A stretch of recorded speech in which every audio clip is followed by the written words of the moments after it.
सबसे पहले लिखेंगे हवा इतनी तेज़ थी कि हमारा जहाज़ सीधा उसी चट्टान से जा टकराया।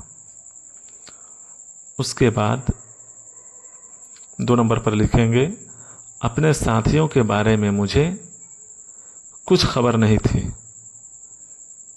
और 3 नंबर में लिखेंगे अचानक मेरी नज़र एक बालिश्तिए पर पड़ी, उसका कद 5 इंच के करीब था।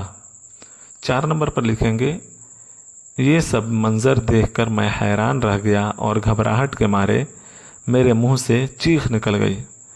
5 नंबर पर लिखेंगे उसने अपने मुंह से एक ख़ास किस्म की आवाज़ निकाली। 6 नंबर पर लिखेंगे ये देखकर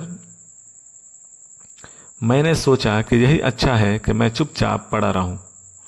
7 नंबर पर लिखेंगे उसने अपनी मकामी ज़बान में एक तकरीर की जो मेरी समझ में बिल्कुल नहीं आई।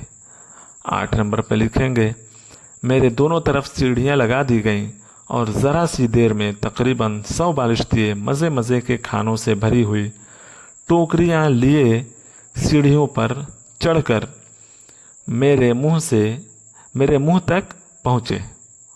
9 नंबर पर लिखेंगे उस गाड़ी को खींचने के लिए शाही अस्तबल के 1500 बड़े और मजबूत घोड़ों को लगाया गया। 10 नंबर पर लिखेंगे 2 घंटे के बाद बादशाह और उसके दरबारी रुखसत हो गए। तो ये थी आपकी तीसरी एक्सरसाइज। आप सही तरीके से इसको पढ़ करके आप उसकी तरतीब से लिख लीजिए। अगर आप इस चैनल पर नए हैं तो चैनल को सब्सक्राइब भी कीजिए और अपने दोस्तों तक इस वीडियो को शेयर भी कीजिए।